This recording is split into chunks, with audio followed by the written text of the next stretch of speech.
आपको परेशान कर देगा। जिस दिन से तुमने अंग्रेजी बोलना स्टार्ट कर दिया उस दिन बगल वाले भैया, बगल वाले फूफा आपको देख करके हंसेंगे कि काश खुदा ने भी मुझे एक किताब बनाया होता, वो पढ़ते पढ़ते सो जाती, बट मुझे सीने से लगाई होती। मैं सबसे पहला चीज तो इंग्लिश बोलने के लिए मना करता है कुछ लोग। बोला तो तैसे बड़े जैसे कि डॉक्टर राजेंद्र बाबू के तोता हुए। हम लोग करते हैं अगे मम्मी पापा। तो गाइज आप सबको पता होना चाहिए कि आज का जो हम लोग का सेशन है, राइट, वो है किस प्रकार से स्पीकिंग इंग्लिश को तैयार किया जाए, राइट, किस प्रकार से इंग्लिश बोला जाए। तो आप सबको पता होना चाहिए कि स्पोकन इंग्लिश होता क्या है। सबसे पहले तो यही चीज जान लो, right, whatever we speak in English, whatever we speak in English that is right otherwise wrong, that is called spoken English. भाई अंग्रेजी में जो कुछ भी, चाहे आप गलत बोलते हो चाहे सही चीज बोलते हो, वही क्या है बोलो, स्पोकन इंग्लिश है। इंग्लिश बोलने के लिए तीन चीज की जरूरत होता है और वो फर्स्ट है नेटिव, और नेटिव का मतलब होता है पैदाइशी। तो आप सबको तो पता होना चाहिए कि हम लोग जन्मजात से अंग्रेजी बोलते नहीं हैं, आई मीन नेटिव लैंग्वेज है नहीं हमारी। जब दूसरे देश में जाओगे, फॉरेन कंट्री में जाओगे, तो वहाँ का पैदाइशी लैंग्वेज क्या है, इंग्लिश है, राइट। वहाँ सुनते उठते ओह माई गॉड, ओह माई डैड बोलने लगता है, लेकिन हम लोग तो यहाँ ऐसा बोलते नहीं है। हम लोग करते हैं अगे मम्मी पापा, ये हो गया वो हो गया, इस तरह से बोलते हैं। तो फर्स्ट ऑफ ऑल तो आप जान चुके होंगे कि हमारा ये नेटिव लैंग्वेज है नहीं, तो ये बहुत बड़ी कोई चीज नहीं है। और नेक्स्ट है एनवायरमेंट, राइट, एटमॉस्फेयर, वातावरण आसपास के, तो ये भी नहीं है, बिल्कुल ये भी नहीं है। क्योंकि हम लोग को पता होना चाहिए कि हम लोग को जो वातावरण में सबसे पहला चीज तो इंग्लिश बोलने के लिए मना करता है कुछ लोग। बोला तो तैसे बड़े जैसे कि डॉक्टर राजेंद्र बाबू के तोता हुए। एक चीज तुम लोग जान लो कि जिस प्रकार से जिंदगी को जीने के लिए हम लोग खाना खाते हैं, ठीक उसी प्रकार से आजकल के जिंदगी को जीने के लिए English speaking, I mean speaking English का होना बहुत जरूरी है। Are you getting? तो नेक्स्ट है एटमॉस्फेयर। हम लोग का अगल बगल तो है नहीं एटमॉस्फेयर, तो ये जो एटमॉस्फेयर, इस पे भी प्रभाव नहीं पड़ता है, आप सबको पता होना चाहिए, राइट।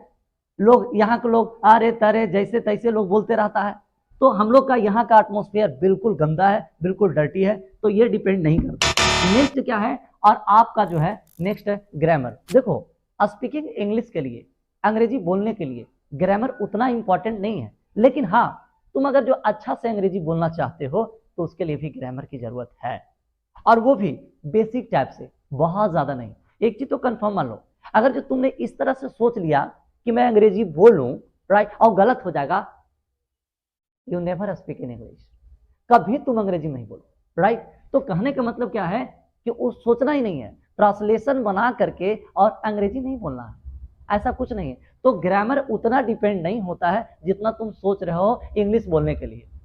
Are you getting? समझे बात को? तो ऐसा भी नहीं है, ग्रामर है जरूरत, थोड़ा थोड़ा हम लोग जैसे पार्ट्स ऑफ स्पीच है तो थोड़ा नाउन देख लेंगे, है कि नहीं। तो आप सबको तो पता होगा कि एक कुत्ता भी होता है अपने गली में king, a noun is the name of person place of thing. अरे भाई इसी तरह से नाउन प्रोनाउन एडजेक्टिव कुछ कुछ हम लोग सीख लेंगे। बात रहा टेंस का, तो टेंस का भी कुछ कुछ पार्ट हम लोग देख लेंगे, आइडेंटिफिकेशन उसका देख लेंगे, उसका स्ट्रक्चर देख लेंगे। जब जानोगे आइडेंटिफिकेशन, उसका स्ट्रक्चर जानोगे, तभी तो बोलोगे ना। ना तो हम लोग शुद्ध से अंग्रेजी बोलते हैं और ना ही तो शुद्ध से हम लोग हिंदी बोलते हैं। तो चलिए हम लोग नया स्टार्ट करते हैं। अब कम से कम इंग्लिश नहीं बोलते हो, हिंदी नहीं बोलते हो, तो दोनों मिला करके बोलो, इंग्लिश बोलने का प्रयास करो। क्या बोलोगे? आज से सब हम लोग इंग्लिश बोलेंगे। इंग्लिश कहने का मतलब the mixture of Hindi and English, that is called English. ऐसे बोलना स्टार्ट करिए। जैसे मैं जा रहा था, एक्चुअली मैं क्या कहूं, उसने आया, सडनली वो भी आ गया। तो ये जो अंग्रेजी जो वर्ड जो डाल रहे हो ना, इसमें ये चार चांद लगा दे रहा है। तो चलिए कोई बात नहीं, आज से तुम लोग इंग्लिश बोलने के लिए स्टार्ट करो और ऑटोमेटिक जो है आने वाला समय में इंग्लिश बोलना सीख जाओगे।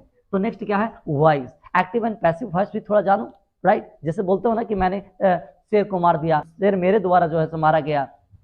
आई किल्ड है ना a tiger was killed by me. तो इस तरह से बोलते हो ना, तो इसके लिए वॉइस की जरूरत होता है। नेक्स्ट है आपका मॉडल्स। मॉडल्स भी बहुत जरूरी है। जैसे suppose that can, could, may, might, shall, should, ये सब मॉडल्स होते हैं ना गाइस, राइट। कैन मतलब सकना होता है, शुड मतलब चाहिए होता है। तो कैसे बना पाओगे, how will we make translation, कैसे बनाओगे, राइट। मैं जा सकता हूँ, आई कैन गो। मैं पढ़ सकता हूँ, आई कैन रीड। उसे जाना चाहिए, है ना, ही शुड गो। तो इस तरह से कैसे बनाओगे, जब आपकी मॉडल्स की जरूरत होता चाहिए, राइट। और ये मॉडल्स 13 होते हैं, 13 होता है। नेक्स्ट आपका वो कैब की जरूरत है। ये वो कैब मस्ट है भाई, जब इंग्लिश आप बोलना चाहते हो तो वोकैब मस्ट है। वोकैब में थोड़ा वर्ड एंटोनिम से ले लो, सिनोनिम से ले लो, वन वर्ड सब्स्टिट्यूशन ले लो, वर्ड कंप्लीट करो ना। देखो ये लैंग्वेज है ना, ये वर्ड पावर का कमाल है। बस अंग्रेजी सीखना है आपको तो वोकैब याद करते जाइए, थोड़ा बहुत याद करते जाइए, करते करते करते एक दिन ऐसा होगा कि आपका जो वहाँ का एनवायरमेंट होगा, एटमॉस्फेयर होगा, वो पूरे चारों तरफ इंग्लिश का माहौल में परिवर्तन हो जाएगा और बोलना स्टार्ट। बस आज शुरुआत तो तुम करो, आज शुरुआत करो ना। देखो आज शाम से ही, इवनिंग से ही आप में अंतर अगर जो नहीं दिख गया तो मुझे कहना, राइट। और नेक्स्ट क्या है, ये जो देख रहे हो ना ग्रामर, ग्रामर एक वैसा ही थोड़ा इंपॉर्टेंट है। जिस प्रकार से आप लोग देखते होंगे कि ट्रेन में इंजन होता है, राइट, तो बिना इंजन के तो ट्रेन नहीं चलती है। तो उसी प्रकार से थोड़ा अंग्रेजी अगर शुद्ध रूप से बोलना चाहते हो तो उसके लिए आपको है ना इंजन की जरूरत है, आई मीन ग्रामर की जरूरत है। नेक्स्ट स्पेशल स्ट्रक्चर, ये तो बहुत इंपॉर्टेंट है और मैं समझता हूँ आई थिंक जितने भी स्पोकन इंग्लिश के ट्रांसलेशन होते हैं, सेंटेंस होते हैं, वो सारे स्पेशल स्ट्रक्चर से ही आता है। जैसे देखो टेंस अलग चीज होता है और कुछ ऐसे स्पेशल स्ट्रक्चर है, जैसे मैं खाने वाला हूँ, मैं जाने वाला हूँ, राइट। वे लोग को किताब पढ़ना आता है, वे लोग को घर जाना पड़ता है ना, हमें वहां जाना चाहिए। तो इस तरह का जो है ना वो हम लोग स्पेशल स्ट्रक्चर में हम लोग पढ़ेंगे किस तरह से, है ना। तो आइए स्पेशल स्ट्रक्चर भी हम लोग बहुत कुछ देखेंगे। और नेक्स्ट है आपका कंडीशनल सेंटेंस, ये तो इतना इंपॉर्टेंट है वहाँ, राइट, कि काश दो दिल होता इस सीने में, कि काश दो दिल होता सीने में, एक टूट भी जाता तो तकलीफ नहीं होता जीने में, तकलीफ नहीं होता जीने में, राइट। कि काश खुदा ने भी मुझे एक किताब बनाया होता, कि काश खुदा ने भी मुझे एक किताब बनाया होता, वो पढ़ते पढ़ते सो जाती बट मुझे सीने से लगाई होती। नहीं समझे, एक कंडीशन लग गया, कब सोता भाई, कब सीने से लगाया था, जब मुझे किताब बनाया होता। आई मीन ये कह रहा हूं कि कंडीशनल सेंटेंस का मतलब ये होता है कि जैसे सपोज दैट आपको तो हर मार्केट में जहां भी आप जाते हो कंडीशनल सेंटेंस मस्ट है। जैसे सपोज दैट किसी के साथ में आप जाते हो खाना खाने के लिए और उसने कह दी, राइट, कि यदि तुम खाओगे तो मैं खाऊंगा, तो इसको कैसे बनाओगे, if you will eat I will eat. नहीं, ये सेंटेंस रॉन्ग है। इसका सही होगा कि इफ यू ईट, यदि तुम खाओगी, आई विल ईट, तब मैं खाऊंगा, ये सेंटेंस सही है। तो कंडीशनल सेंटेंस को हम लोग पढ़ेंगे। तो गाइज सबको पता होना चाहिए कि स्पोकन इंग्लिश के लिए तीन चीज की जरूरत है। नेटिव, तो नेटिव तो हमारा native language, I mean native language तो हमारा इंग्लिश है ही नहीं, बिल्कुल ये बिल्कुल नहीं है। और एनवायरमेंट, ये आसपास का वातावरण, अंग्रेजी बोलने वाला तो है नहीं, लोग आपको परेशान कर देगा। जिस दिन से तुमने अंग्रेजी बोलना स्टार्ट कर दिया उस दिन बगल वाले भैया, बगल वाले फूफा आपको देख करके हंसेंगे और कहेंगे चलते हो, देखना अंग्रेजी बोलने के लिए स्टार्ट किया है। डोंट वरी, टेंशन लेने की जरूरत नहीं है, तुम स्टार्ट कर दो, आने वाला समय में तुम्हारी अंग्रेजी अच्छी हो जाएगी। तो हमारा एटमॉस्फेयर भी नहीं है, और नेक्स्ट थोड़ा बहुत ग्रामर सीख लेना यार, राइट, आपकी अंग्रेजी अच्छी हो जाएगी। ओके, तो आज की क्लास में इतना ही, मिलेंगे नेक्स्ट क्लास में।